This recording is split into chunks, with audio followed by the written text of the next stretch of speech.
that look okay? I mean, you're leaning back, which takes away. Yeah, that was the image on the thing. I should be like straight up, right? Yeah. Yeah.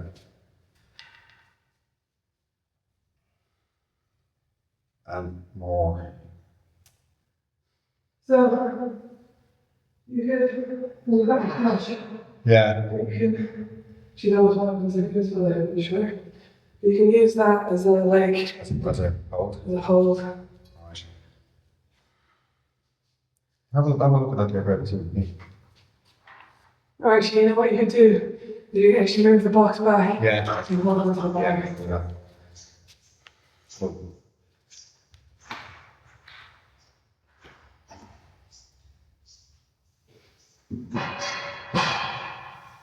I think I'm just better off just grabbing my foot and push my hip forward. Yeah, you can do it. Because like that is like get out of the box. Do you know what I mean? You can get up with the box because that when you look at that, it's just like that doesn't make any sense. Well, it's the same. Yeah, but What you were doing is you were leaning forward, whereas he's really upright because you want to stretch this. So from here, that's better, right? You want to push your hips forward. Yeah, that feels better. You're pushing your chest forward when you're focused on pushing your hips forward. Yeah. Better. Because you're trying to avoid where you've been. Yeah. You know, you're still there a good bit. Okay. You know, even when you think you're standing up because you're doing. Just catch me on it, will you? You know. It's just habit. Yeah, I know. Yeah. Thanks.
So we are 2 weeks in.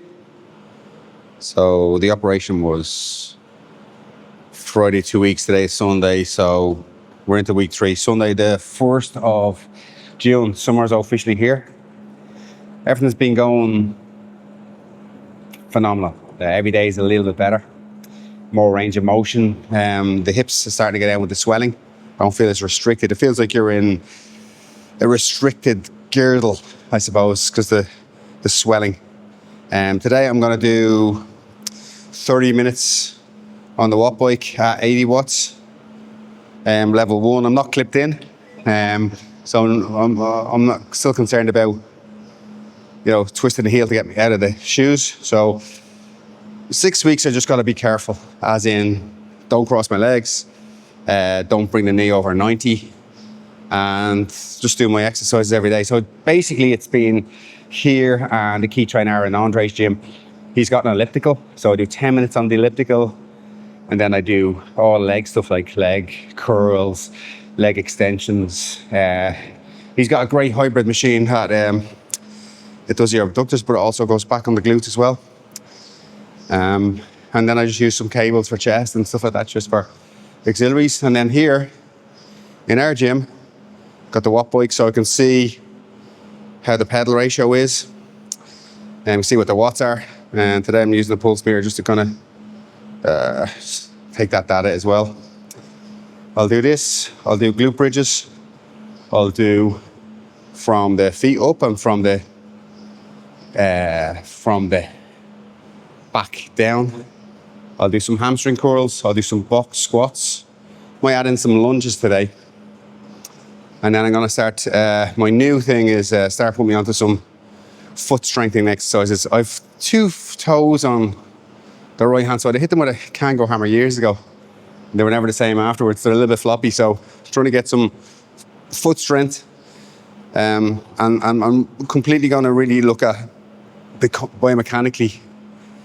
I've got 2 new hips, so start from scratch, start from the feet up and work on everything.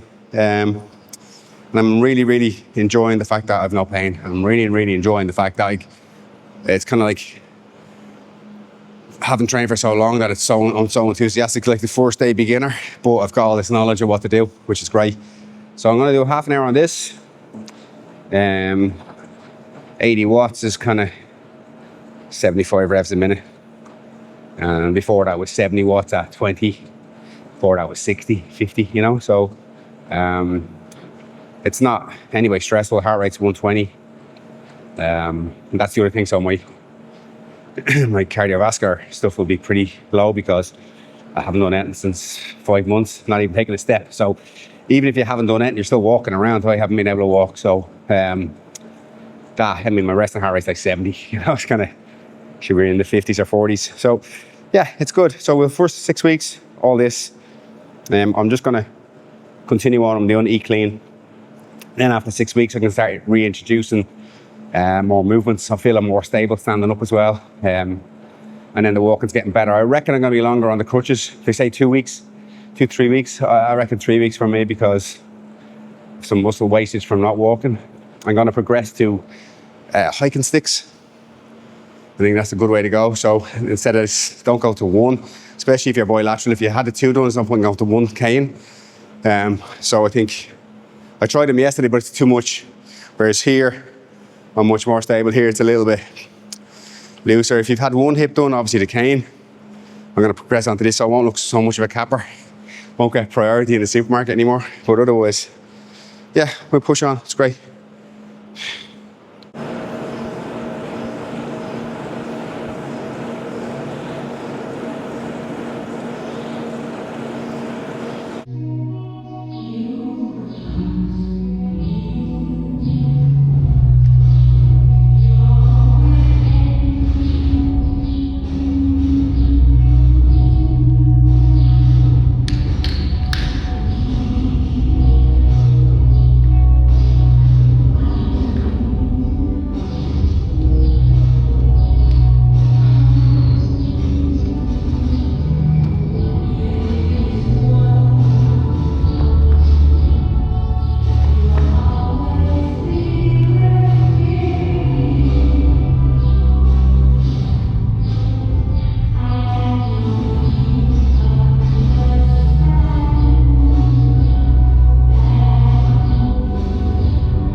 So for the first 6 weeks, there's two things you can't do. You can't bring in your knee past your hip or your hip line past 90 degrees, or cross your legs, or load the hip. So like carrying weight, like squatting and stuff like that with weight is a bad idea.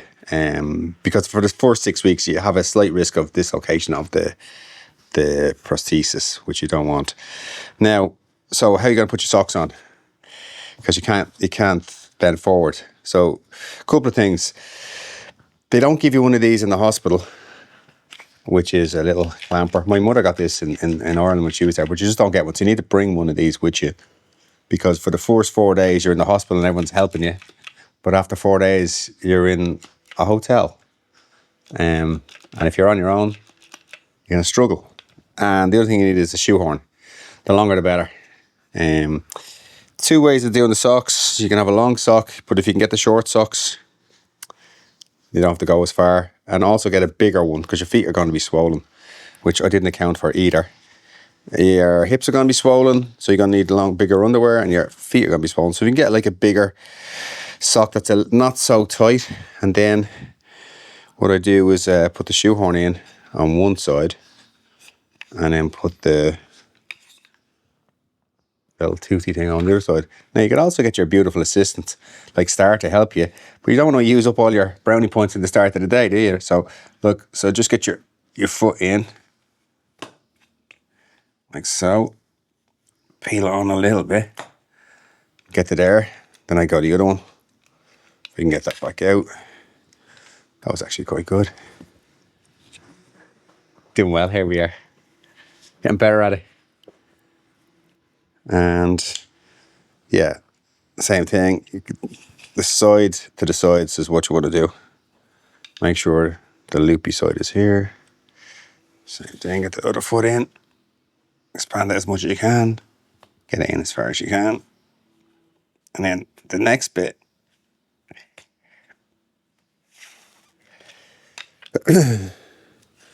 before the operation, this was like doing a 110 kilo deadlift. But so we can bring it to here, and she's on. Boom. So again, struggle to get there. Bend to it. There's a will, there's a way. What they say. So the shoes I brought to, normally I wear barefoot shoes. So these are Vivo barefoot. These are the better ones for getting on, because of the tongue is very solid. It doesn't move that much. These ones are trickier.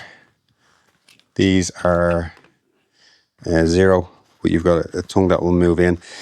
And before I left, it was hurting just to go on the crutches, so I brought these are Reebok super light running shoe. So I did a bit of padding, so just to put in, but they're very narrow.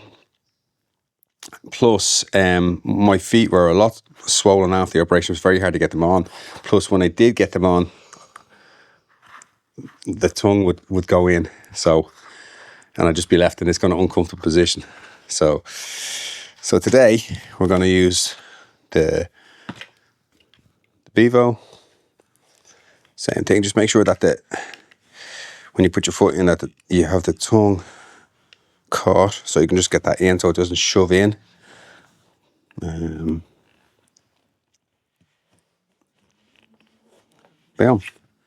Ready to go.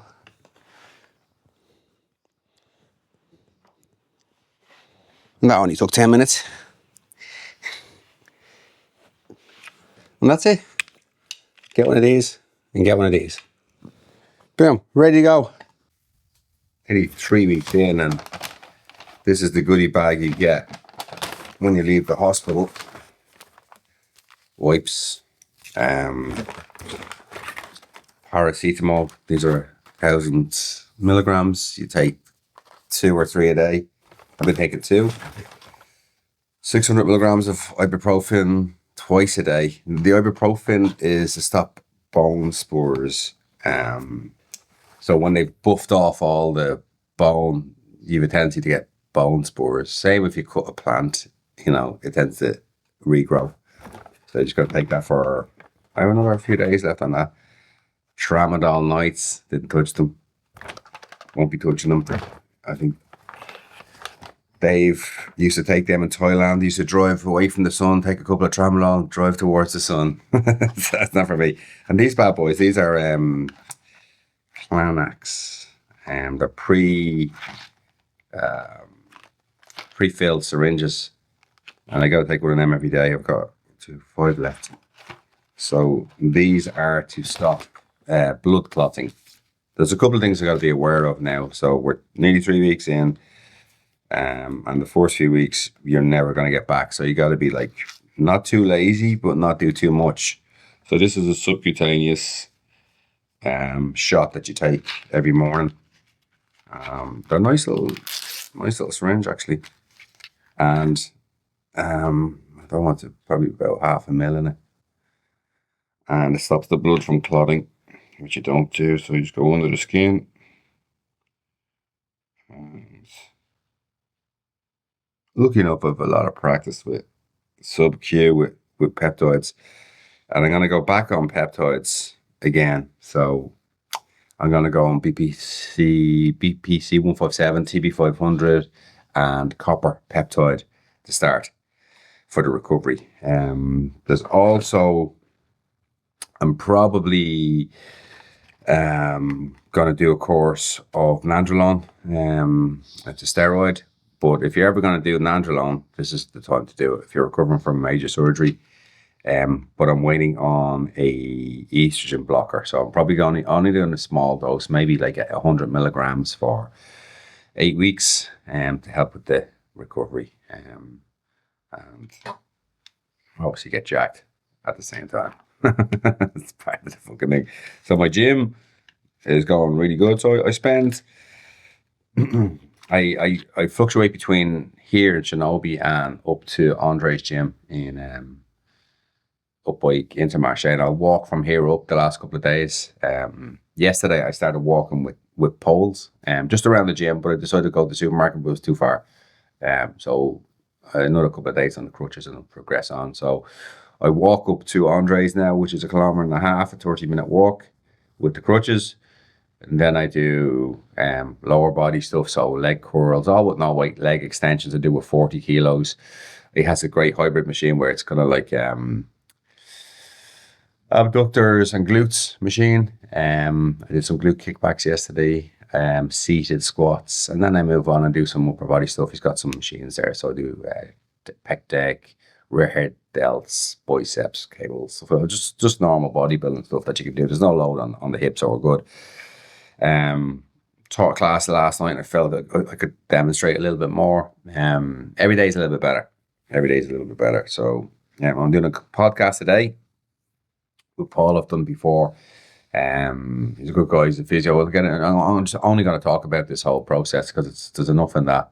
Do an hour on that and get back into finishing off the book and getting on. So like spirits are very, very high every day. It's just like I wake up and it's like being born again. It's very hard to describe because I was almost like dying the last one. I'm kind of giving up as well the last 2 months really, but it wasn't in fuck all. I just wasn't able to do anything. Everything was painful.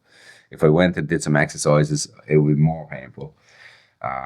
Even though you think you're relieving it, sitting down was sore, standing up was sore, sleeping was sore, and it was just constant. Now there's none of that. And fucking chronic pain's a motherfucker.